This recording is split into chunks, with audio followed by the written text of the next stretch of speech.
What happens when you put disco's most resilient survivor against daytime television's self-appointed cultural gatekeeper? What happens when someone who spent decades singing about strength and survival meets someone who thinks they control the narrative about what strength should look like? Gloria Gaynor was about to show Whoopi Goldberg exactly what happens when you mistake legendary status for submission. And Whoopi was about to learn that some people's survival isn't just a song, it's a way of life. The View studio buzzes with its usual energy as Gloria Gaynor settles into the guest chair. At 74, the disco legend still radiates the powerful presence that made her an icon. Her silver hair is styled elegantly, her posture straight and proud, everything about her projecting the confidence of someone who survived every challenge the music industry could throw at her. Whoopi sits at her usual position, wearing her trademark casual authority. At 68, she's become accustomed to being the moral center of the show, the voice that frames conversations about culture, identity, and social issues. Gloria Gaynor, everybody. Whoopi announces with genuine enthusiasm. The woman who gave us the ultimate survival anthem. Gloria, it's great to have you here. Gloria's smile is warm and authentic. Thank you for having me, Whoopi. It's wonderful to be here with you ladies. So you're celebrating 50 years of your biggest hit. Joy chimes in. That song has become an anthem for so many people going through difficult times. That's right, Gloria responds, her voice carrying that distinctive power that made her legendary. Music has always been about healing, about bringing people together, about helping them find strength in difficult moments. The comment seems innocent enough, but something shifts in Whoopi's expression. Bringing people together, Whoopi repeats slowly. That's interesting, because you've been pretty vocal lately about some divisive political issues. Some people might say that's not exactly bringing people together. The temperature in the studio drops several degrees. Gloria's smile remains, but her posture becomes more alert. I've shared my personal beliefs, Whoopi. I think people can disagree politically and still come together through music. But can they? Whoopi presses, her voice taking on that prosecutorial tone her viewers know well. When you use your platform to support politicians who want to take away other people's rights, is that really bringing people together? The accusation hangs in the air like a challenge. Gloria's expression becomes more serious. Whoopi, I think you're making some assumptions about my beliefs that might not be accurate. Am I? Whoopi leans forward with the intensity that's made her a daytime television powerhouse. Because you've been pretty clear about your support for certain candidates, certain policies. And some of those policies hurt people, Gloria. They hurt women. They hurt minorities. They hurt the LGBTQ community that's embraced your music. The studio goes noticeably quieter. The other hosts sense this is getting tense quickly. I support candidates based on my values, Gloria responds, her voice still calm, but with a new firmness. Values that include faith, family, and personal responsibility. Personal responsibility, Whoopi repeats with obvious skepticism. Is it personal responsibility when politicians you support try to restrict women's reproductive rights? Is it family values when they attack LGBTQ families? Gloria takes a deep breath, and when she speaks, there's a new quality in her voice, something stronger, more resolute. Whoopi, I think we fundamentally disagree about what those values mean. And that's okay. People can have different political opinions without being enemies. Can they? Whoopi's voice rises with controlled intensity. Because when your political opinions translate into policies that harm other people, that's not just a difference of opinion. That's choosing sides. The studio audience shifts uncomfortably. This has moved beyond normal political discussion into something more personal. I'm not choosing sides against anyone, Gloria insists. I'm voting my conscience based on my faith and my values. Your faith, Whoopi says with barely concealed contempt. Let me ask you something, Gloria. What part of your faith tells you to support politicians who want to make life harder for gay people? Because last I checked, love was supposed to be the central message of Christianity. The attack on Gloria's faith crosses a line that makes everyone in the studio uncomfortable. Gloria's expression hardens visibly. Whoopi, I don't think you're qualified to lecture me about my faith or what Christianity means. I'm qualified to point out hypocrisy when I see it. Whoopi fires back. You made millions singing to gay audiences, performing at pride events, being embraced by the LGBTQ community. And then you turn around and support politicians who want to legislate against those same people. Gloria stands up slowly, her movement commanding attention from every person in the studio. That's enough, Whoopi. You're putting words in my mouth and intentions in my heart that simply aren't there. Am I? Whoopi remains seated, but her intensity doesn't diminish. Then explain it to me. Explain how you can take money from gay fans and then vote for people who want to deny them equal rights. The accusation is personal and devastating. Gloria's hands clasp together, but her voice remains steady. I've never denied anyone equal rights. I've never spoken against any group of people. I've spent my entire career bringing joy to people regardless of who they are or who they love. But you vote against them, Whoopi presses relentlessly. You support candidates who would roll back marriage equality, who want to ban books that mention LGBTQ people, who treat transgender individuals like they don't deserve basic human dignity.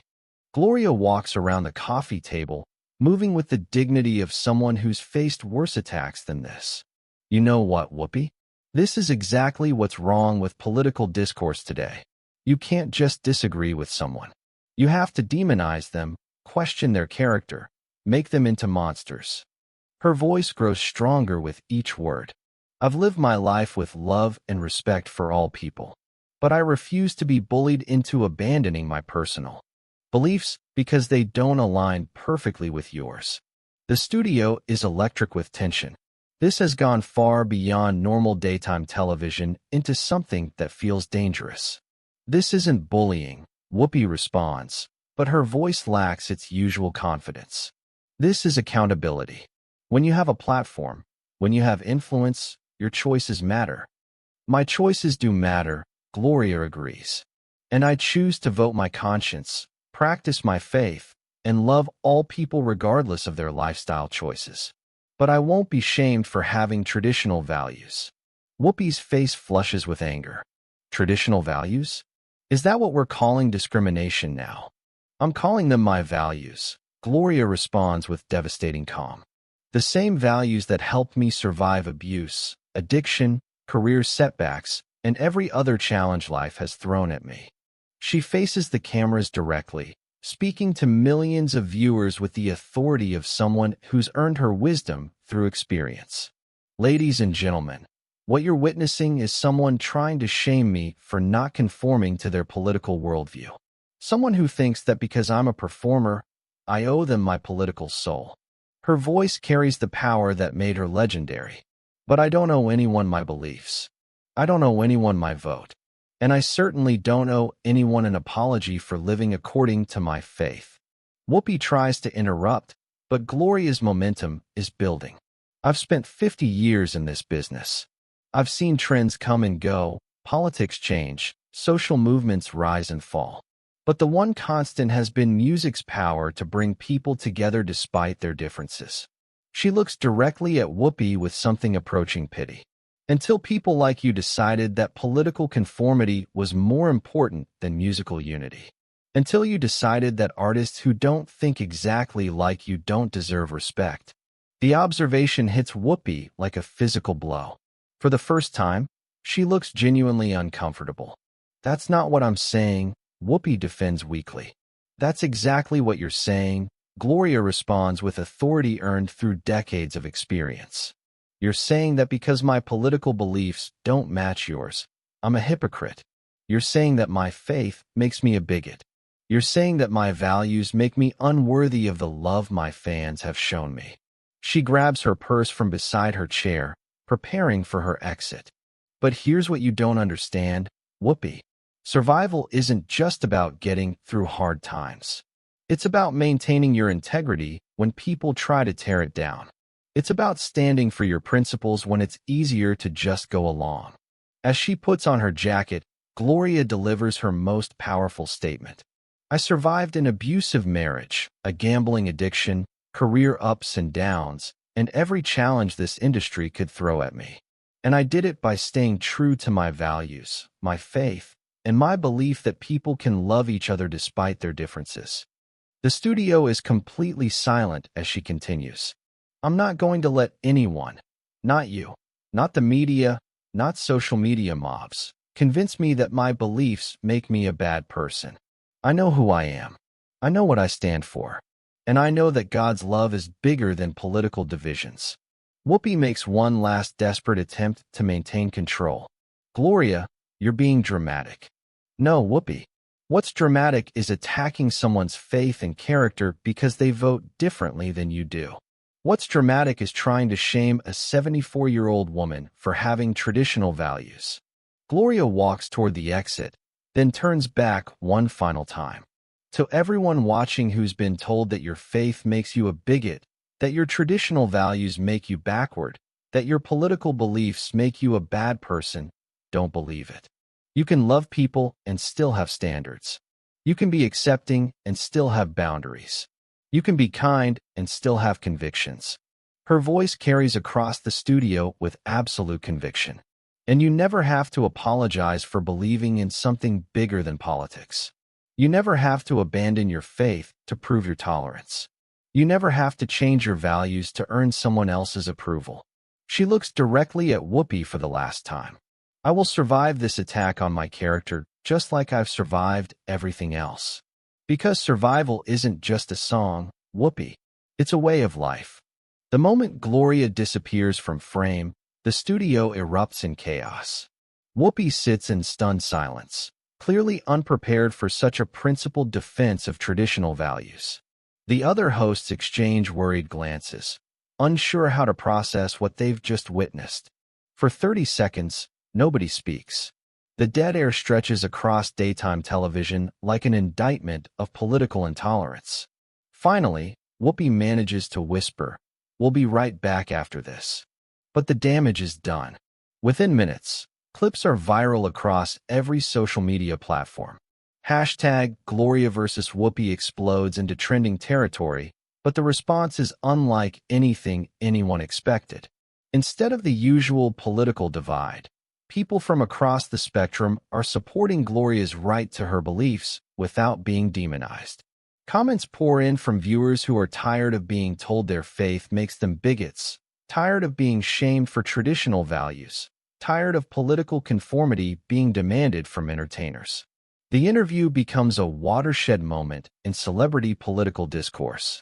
Other artists begin speaking out about the pressure to conform politically, about being attacked for their faith, about the intolerance disguised as tolerance in the entertainment industry. Religious leaders praise Gloria for defending her beliefs under attack. Traditional values advocates use her example to encourage others not to be intimidated by political pressure. But perhaps most importantly, the incident sparks a broader conversation about whether political conformity should be demanded from artists, whether faith-based beliefs automatically make someone intolerant, and whether true diversity includes diversity of thought. Gloria Gaynor had walked into that studio as a disco legend promoting her anniversary tour. She walked out as something more significant, a defender of faith-based values in an industry that increasingly demands ideological conformity, a reminder that survival sometimes means standing alone for your principles. The survivor had survived again. This time, she'd survived an attack on her soul, and she'd done it with the same grace, dignity, and strength that had made her legendary in the first place. Her message was simple but revolutionary. You can love people and still have boundaries. You can be tolerant and still have standards. You can survive anything when you know who you are and what you believe. Sometimes the most important battles aren't against external enemies. Sometimes they're against people who want to change who you are. And sometimes survival means saying no to that change, even when everyone expects you to say yes. Especially then.